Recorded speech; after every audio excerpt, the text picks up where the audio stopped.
අපිට අවශ්‍ය වන්නේ නිල් පාට රජයක්ද කොළ පාට රජයක්ද කහ පාට රජයක්ද රතු පාට රජයක්ද කියන එක නෙමෙයි.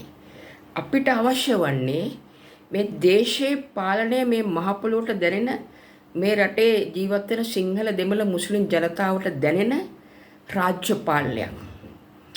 1948 නිදහසෙන් පස්සේ පෙබරවාරි නිදහසෙන් පස්සේ බලයටපත් වෙච්ච රාජ්‍ය නායක නායිකාවන් සහ රාජ්‍ය පාලනයේ යම් තාක් දුරට සාර්ථකූත් අසාර්ථකූත් ක්‍රමවේදයන් තුල මේ රට පාලනය කළා. නමුත් වැඩි නැඹුරුතාවයේ තියෙන්නේ අසාර්ථකභාවය. ඒකට හේතුව මේ භූමිය හඳුනා නොගැනීම. මේ භූමියේ සම්පත, මේ භූමියේ මානව සම්පත, මේ භූමියේ ඉතිහාසය අවසන් වරට ඉංග්‍රීසි අධිරාජ්‍යවාදීන් මේ රට පාලනය කළා. ඔවුන් මේ රටේ ගොඩනගා ගිය අධිරාජ්‍යවාදී චින්තනයේ මූලික හරයන් මතයි මේ රටේ දේශපාලනය, පරිපාලනය, රාජ්‍ය පරිපාලනය, රාජ්‍ය නිලධාරීන්, රාජ්‍ය ව්‍යුහය, සම්පත් සියල්ල බොහෝ 80% කල්පනාකරණය වුණේ. ඒ නිසා අධිරාජ්‍යවාදී ගැති පිරිසක්, අධිරාජ්‍යවාදී ගැති චින්තනයක් මේ රටේ අද දක්වා පෝෂණය වෙලා වර්ධනය වෙනවා. ඒ ප්‍රතිඵල අපි දකිනවනේ. අපිට අවශ්‍ය වන්නේ මොන රජයක්ද කියන එක නෙමෙයි, මේ මහ පොළොවට දැනෙන රජයක් නිර්මාණය කර ගැනීම සහ රාජ්‍ය පාලකයෙක් පාලනයක් නිර්මාණය කර ගැනීම. පැවතිච්ච දේශපාලන ක්‍රමවේදයන් තුලින් ගොඩනැගුණු සමතුලිත අසමතුලිත ක්‍රමවේදයන් හරහා ඒ රාජ්‍ය පාලනය, ජාතික ආර්ථිකය, ජාතික සමාජය, අධ්‍යාපනය, සෞඛ්‍ය, රාජ්‍ය නිලධාරීන් සියල්ල සමාජ ව්‍යුහයේ තරුණයන්ගේ ප්‍රශ්න, තරුණ අසහනය, පෞල් ප්‍රශ්න, අධ්‍යාපන ප්‍රශ්න, ඒ ව්‍යුහයේ ගොඩනැගී තිබුණු ක්‍රමවේදයක් කනපිට පෙරලලා නව ක්‍රමයක් ගොඩනගා ගන්නවා කියන්නේ ඉතාම දුෂ්කර අසීරු කාර්යයක්. ඒ නිසා මම ඉස්සෙල්ලා කිව්වා වගේ දේශවල පක්ෂීය දේශපාලන නායකයා නෙමෙයි අපිට අවශ්‍ය වෙන්නේ මේ රටට ගැළපෙන දේශපාලනයක් හා දේශපාලන ක්‍රමයක් ගොඩනගා ගැනීම. නිසා කවුරුත් දෙයක් කතා කළාම කලබල වෙලා අදහස් ඉදිරිපත් කරන්න හදන්න එපා. තමුන්නාන්සේලා ඉන්න දේශපාලන රාමුව, දේශපාලන පක්ෂේ ඒ තමුන්නාන්සේලාගේ ප්‍රජාතන්ත්‍රවාදී අයිතියනේ. තමන්ට කැමති දේශපාලන පක්ෂයක් නිර්මාණය කර ගැනීම, දේශපාලන පක්ෂයක් නියෝජනය කිරීම, දේශපාලන නායකයෙක් අනුගමනය කිරීම, ආදරය කිරීම, ගෞරවය කිරීම තමුන් එක්කෙනෙක්නාගේ මානව හිමිකමක්. නමුත් අපි බලන්න ඕනේ මේ මහ පොළොවේ දේශපාලනය. මේ රටේ මහාචාර්ය ආචාර්යවරු ඉන්න දේශපාලන විද්‍යාව හදාරලා. නමුත් මේ රටේ අද නැහැ. ඇයි? ඒ න්‍යායයේ ඒ උගත්කම නේ බුද්ධියෙන් උන්ට මේ රටේ යමක් කරන්න පුළුවන් දේශපාලන සංස්කෘතියක් මෙතේ ගොඩ නැගිලා නැහැ. මම උදාහරණයක් කියන්නම්කෝ. මේ රටේ ඉතා ජනප්‍රිය කැබිනට් අමාත්‍යවරයෙක් ආර්ථික විද්‍යාව පිළිබඳ පොත් කීපයක්ම ලිව්වා. එතුමා එතුමාගේ ලොකු පුස්තකාලයක් තියෙනවා.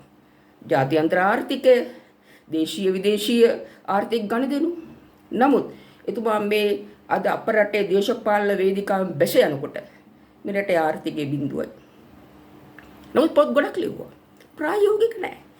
ඒ දේශපාලනයෙන්, ඒ ආර්ථිකයෙන් එතුමාට ප්‍රායෝගිකව දෙයක් කරන්න බැරුණ. ඇයි? පවතින රාමුව තුල එතුමාත් අසරණ වුණා. තවත් කැබිනට් ඇමතිවරයෙක් මෙන්න මේ වගේ ප්‍රකාශයක් කළා. අපි අදිනුත් පසුගිය දේශපාලන ක්‍රමවේද පාලනය තුල වැරදි සිදු වුණා. ඒ වැරදි වල ප්‍රතිඵල පිපුරුවා. අපි නැවත ඒක සකස් කරගත යුතුයි කියලා. මෙන්න මේ කරුණු දෙක මත ඔයගොල්ලෝ හැමෝම හිතන්න මම කියන්නේ මොකද්ද කියන එක. ප්‍රභූ මානසිකත්වයේ ගොඩ නැගීම තුල දේශපාලනය කරන්න සුදුසු නැති අය ආවා. ප්‍රභූ මානසිකත්වයේ තුල මෙරට ජාතික සම්පත්, ජාතික ධනෙ විශාල වශයෙන් වැය වුණා. ඒකට ප්‍රභූ මානසිකත්වයේ හරහා එක වැරදි විදියට මේ රට තුල ක්‍රියාත්මක වීම නිසා අපරාධ, පාතාලය, මත්ද්‍රව්‍ය, අලවිය, භාවිතය, විවිධ අල්ලස් දූෂණ සිදු වුණා. ප්‍රභූ මානසිකත්වයේ කියන්නේ දේශපාලන ප්‍රභූ මානසිකත්වයේ කියන්නේ මේ රටේ විශාල හානිකර සාධකයක් බවට පත් වුණා පසුගිය කාලේ. අද අපි මේ ප්‍රභූ දේශපාලන මානසිකත්වයේ බිඳලා දාලා තිනවා. අපිට අවශ්‍ය වෙන්නේ ප්‍රභූ නෙමෙයි ජනප්‍රභූ, ජනතාවට ප්‍රභූවරයෙක් වෙන දේශපාලනයක්. අපිට දේශපාලනය අවශ්‍ය නැහැ කිව්වට අපි තුල දේශපාලනය තියෙනවා. දේශීය පාලනය අපිට හැමතැනම බලපානවා. අපි බොන වතුර වීදුරුවේ ඉඳලා, අපි බොන බෙහෙත් පෙත්තේ ඉඳලා, අපි ගමන් කරන පාරේ ඉඳලා, අපි ගමන් කරන අපි වාහනේ ඉඳලා හැමතැනම දේශීය පාලනයේ ආර්ථිකය බලපානවා. නිසා අපි හැමෝම රතු පාටද නිල් පාටද කොළ පාටද නෙමෙයි. ඕගොල්ලන් ඉන්න දේශපාලන රාමුවේ එළියට ඇවිල්ලා බලන්න මේ රටේ. මම බලන්නේ මේ දේශපාලන රාමුවේ එළියට ඇවිල්ලා. මම බලන්නේ ප්‍රජාතන්ත්‍රවාදී ක්‍රමයටදී බහුතර ජන කැමැත්තෙන් රාජ්‍ය බලයටපත් වුණාද?